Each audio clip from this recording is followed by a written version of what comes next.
Assalamualaikum warahmatullahi wabarakatuh. Perkenalkan, nama saya Najwa Zakian Wahida. Saya dari RA10 Manajemen dengan NIM 223066. Di sini saya ingin mempresentasikan tentang materi kompensasi.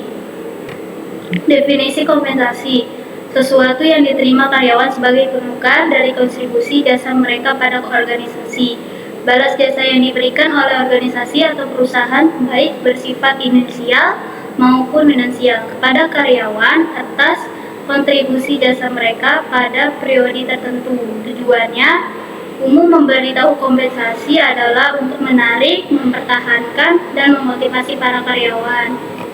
Tujuan kompensasi: to reward past performer, to remain competitive in marketplace, to maintain quality among employees, to motivate future performance, to maintain and reduce budget, to attract new employer, to reduce turnover. Tujuan kompetisi menyalin ikatan kerjasama formal antara perusahaan dan karyawan. Karyawan dapat memenuhi kebutuhan dan memperoleh kepuasan kerja, mendukung keefektifan pengadaan karyawan untuk memotivasi karyawan, menjamin stabilitas karyawan, meningkatkan disiplin, menghindari pengaruh serikat buruh, menghindari intervensi pemerintah. Faktor yang mempengaruhi kompensasi: penawaran dan permintaan tenaga kerja, kemampuan dan kesediaan perusahaan, serikat buruh, produktif kerja karyawan, pemerintah dengan undang-undang dan kompetensinya, biaya hidup, posisi jabatan karyawan, pendidikan dan pengalaman karyawan, kondisi perekonomian nasional, jenis dan sifat pekerjaan. Asal kompensasi: asas adil, besar kompensasi yang dibayar kepada setiap karyawan harus sesuai dengan prestasi kerja, jenis pekerjaan, risiko pekerjaan, tanggung jawab jabatan, dan memenuhi internal konsentrasinya. Asas layanan wajar: besarnya kompensasi yang dapat diterima karyawan dapat memenuhi kebutuhan pada tingkat normatif yang ideal berdasarkan batas upah minimal pemerintah dan eksternal konsentasi yang berlaku. Mengelompokkan kompensasi: kompensasi finansial langsung, kompensasi finansial tidak langsung atau tunjangan, kompensasi non finansial. Lingkup eksternal, studi kasusnya. Yang pertama itu finansial, contohnya langsung upah, gaji, komisi sama bonus. Tidak langsungnya tidak langsung atau tunjangan wajib, jaminan sosial, tunjangan pengangguran, ganti rugi karyawan, cuti keluarga dan pengobatan. Jabatan, tunjangan tidak wajib, bayaran untuk waktu tidak bekerja, perawatan kesehatan, asuransi jiwa, rancangan pensiun, rancangan opsi saham karyawan, tunjangan pengangguran tambahan, layanan karyawan, bayar premium, rancangan tunjangan transmigrasi. Jabatan, variasi keterampilan, identitas tugas, simetri tugas, otonomi, umpan balik. Lingkungan kerja, kebijakan yang baik, manajer yang berkemampuan, karyawan yang kompeten, rekan kerja yang bersahabat, kondisi kerja, tempat kerja, kayak minggu kerja dipadatkan, pembagian jabatan, telekomuting, kerja paruh waktu, lebih banyak kerja, lebih sedikit jam.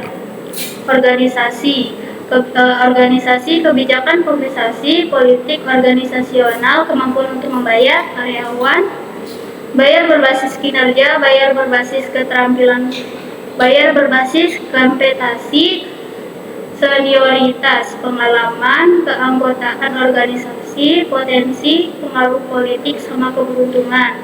Penetapan harga, kompensasi finansial, individu, jabatan. Kedua, pasar tenaga kerja, survei kompensasi, kecocokan, biaya hidup, serikat pekerja, perekonomian, legislasi jabatan, analisis jabatan, deskripsi jabatan, evaluasi jabatan, penetapan harga jabatan. Evaluasi jabatan, proses penentuan nilai relatif sebuah jabatan dibandingkan dengan berbagai jabatan lainnya. Tujuan utama evaluasi jabatan adalah untuk menghilangkan ketidakadilan bayaran internal yang disebabkan struktur bayaran yang tidak logis, untuk mengidentifikasikan struktur kerja organisasi, menghilangkan ketidakseimbangan antara pekerja, dan menata hubungan antara pekerjaan, untuk mengembangkan tingkatan nilai pekerja guna menyusun struktur pengajian. Metode evaluasi jabatan ada metode peringkat, metode klasifikasi, metode perbandingan faktor, metode poin. Metode peringkat penilaian mempelajari deskripsi dari setiap jabatan yang dievaluasi dan menyusun jabatan tersebut secara berurutan berdasarkan nilainya. Prosedur pada dasarnya sama dengan metode peringkat untuk mengevaluasi kinerja pegawai manajemen kerja. Hanya saja sangat di peringkat adalah jabatan bukan orang. Langkah pertama dalam metode ini, sebagaimana dengan metode lainnya, melaksanakan analisis jabatan dan menulis deskripsi jabatan. Metode klasifikasi mendefinisikan sejumlah kelas atau jenjang untuk mendeskripsikan sekelompok jabatan. Para penilai membandingkan deskripsi jabatan dengan deskripsi kelas. Deskripsi kelas mencerminkan perbedaan di antara kelompok-kelompok pada berbagai level kesulitan. Deskripsi kelas yang paling mendekati deskripsi suatu jabatan menentukan klasifikasi untuk jabatan yang bersangkutan. Metode perbandingan faktor berasumsi bahwa ada 5 faktor universal yang meliputi persyaratan mental, keterampilan, persyaratan fisik, tanggung jawab, kondisi kerja. Panitia evaluasi menciptakan skor Menotter berisi masing-masing dari 5 faktor universal dan meringkatkan jabatan berdasarkan nilainya untuk setiap faktor. Metode poin, para penilaian mengalokasikan nilai angka untuk faktor di jabatan tertentu seperti pengetahuan yang dibutuhkan dan jumlah dari nilai-nilai tersebut secara kuantitatif menunjukkan nilai relatif jabatan. Metode poin memerlukan seleksi atas faktor-faktor jabatan berdasarkan sifat dari kelompok jabatan tertentu yang dievaluasi. Sistem kompensasi, sistem waktu seperti jam, mingguan, atau bulanan. Sistem hasil individu, tim, organization, merit pay, bayar, variabel bonus. Selanjutnya yaitu iklim organisasi. Pengertian iklim organisasi adalah serangkaian deskripsi dari karakteristik organisasi yang membedakan sebuah organisasi dengan organisasi lainnya, yang mengarah pada persepsi masing-masing anggota dalam memandang organisasi. Definisi iklim organisasi menerapkan dalam jurnal bahwa konsep iklim organisasi pertama kali ditemukan oleh Litwin dan Stringer pada tahun 1968. Iklim organisasi oleh Litwin dan Stringer dijabarkan atau diukur melalui 5 dimensi, yaitu yang pertama tanggung jawab, identitas, kehangatan, dukungan, sama konflik. Tanggung jawab, kewajiban seorang untuk melakukan fungsi yang ditugaskan dengan sebaik-baiknya sesuai dengan pengarahan atau tingkatan sejauh mana anggota organisasi bertanggung jawab terhadap pekerjaan yang dibebankan. Identitas, perasaan memiliki sense of belonging terhadap perusahaan dan diterima dalam kelompok. Kehangatan, perasaan terhadap suasana kerja yang bersahabat dan lebih ditekankan pada kondisi keramahan atau persahabatan dalam kelompok yang informal, serta hubungan yang baik antara rekan kerja, penekanan pada pengaruh persahabat dan kelompok sosial yang informal. Dukungan, hal-hal yang terkait dengan dukungan dan hubungan antara sesama rekan kerja, yaitu perasaan saling menolong antara manajer dan karyawan. Lebih ditekankan pada dukungan yang saling membutuhkan antara atasan dan bawahan. Konflik merupakan situasi terjadi pertengkaran atau perbedaan pendapat antara bawahan dengan pimpinan dan bawahan dengan bawahan. Ditekankan pada kondisi di mana manajer dan para pekerja mau mendengar pendapat yang berbeda. Kedua, belah pihak bersedia menempatkan masalah secara terbuka dan mencari solusinya daripada menghindarinya. Manajer atau pimpinan. Pada dasarnya, setiap tindakan yang diambil oleh pimpinan atau manajer mempengaruhi iklim dalam beberapa hal, seperti aturan-aturan,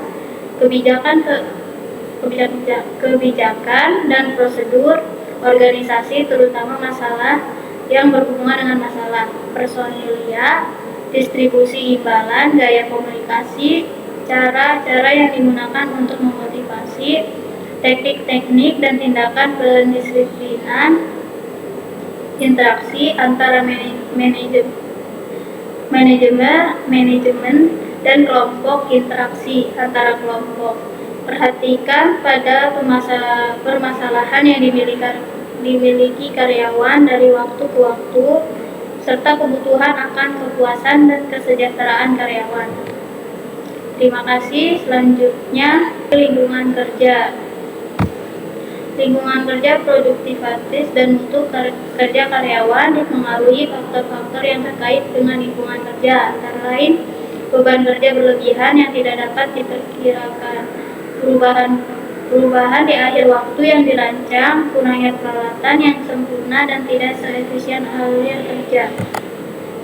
Dengan demikian, penting untuk menjamin bahwa kerja itu dirancang untuk mencapai produktivitas dan mutu maksimum. Beberapa strategi untuk merancang lingkungan kerja dalam memenuhi tujuan organisasi yaitu tercapainya mutu dan produktivitas tinggi. Strategi dimaksud antara lain rancangan tempat kerja atau ergonomik, komputasi dan mesin otomatik, dan rancangan pekerjaan, pengayaan, perluasan dan rotasi pekerjaan. Strategi perancangan kerja kembali, perbaikan alur kerja yang jelas, pengurangan gerak fisik yang berulang-ulang yang menyebabkan mudah lelah, menyesuaikan sinar lampu dengan kondisi ruangan kerja, membolehkan karyawan untuk melakukan kegiatan pribadi di sekitar tempat kerja, menggunakan warna ruangan kerja yang menyenangkan. Strategi menyediakan kantor privat dan ruangan kerja nyaman, menyediakan tempat atau ruangan istirahat, penyusunan, penyelesaian, dan pemindahan peralatan, bagian-bagian pokok dan ruang kerja, penempatan sesama para anggota tim secara berdekatan hingga mereka dapat berinteraksi dengan mudah, menyediakan peralatan kursi, meja, dan lemari kantor yang sesuai dengan kondisi tubuh dan kegiatan kerja karyawan.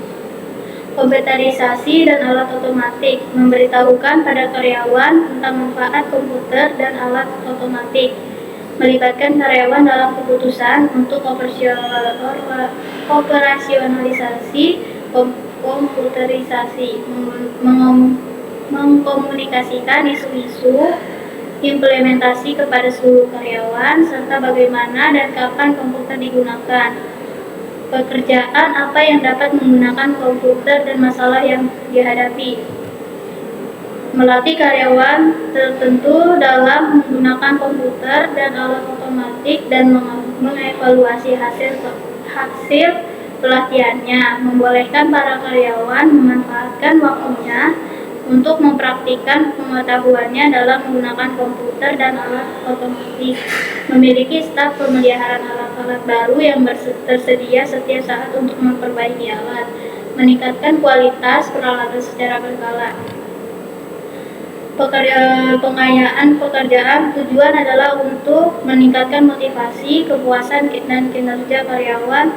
Ada 5 karakteristik inti dari pekerjaan yang dibangun sedemikian rupa dalam suatu pekerjaan karyawan, yaitu mengalami beberapa kondisi psikologis krusial, termasuk memperoleh pekerjaan yang bermanfaat, perasaan, tanggung jawab, dan memiliki pengetahuan dari hasil aktual dari kegiatan bekerja. Dengan demikian akan diperoleh berupa motivasi yang lebih tinggi, peningkatan kepuasan kerja, dan rendahnya ketidakhadiran dan jumlah karyawan yang keluar. 5 hal ini 5 inti tersebut yaitu keragamaan, keterampilan, derajat dari tugas yang dilaksanakan secara kemampuan dan keterampilan berbeda. Identitas tugas melengkapi keseluruhan jenis pekerjaan yang dapat diidentifikasikan, yang memiliki hasil yang dapat dilihat seperti penyiapan laporan keuangan dan praktikan sebuah radio. Signifikasi tugas, derajat suatu pekerjaan tertentu yang memiliki kepentingan dan manfaat. Otonomi, derajat, kebebasan, dan keluasan yang diizinkan sesuai dengan schedule dan produser kerja. Umpan balik menunjukkan jumlah informasi langsung yang diterima dalam keefektifan kinerja pekerjaan. Rotasi pekerjaan, suatu teknik perancangan kembali suatu pekerjaan yang hanya diperuntukkan bagi karyawan yang punya kesempatan untuk pindah dari pekerjaan yang satu ke yang satu lainnya untuk belajar, memperoleh pengalaman dan keragaman tugas. Manfaatnya antara lain meningkatkan keterampilan karyawan dalam melakukan pekerjaan lebih dari satu tugas. Perluasan pekerjaan, pemberian pekerjaan tambahan kepada karyawan agar mereka mendapatkan pengetahuan dan pengalaman serta tanggung jawab yang baru.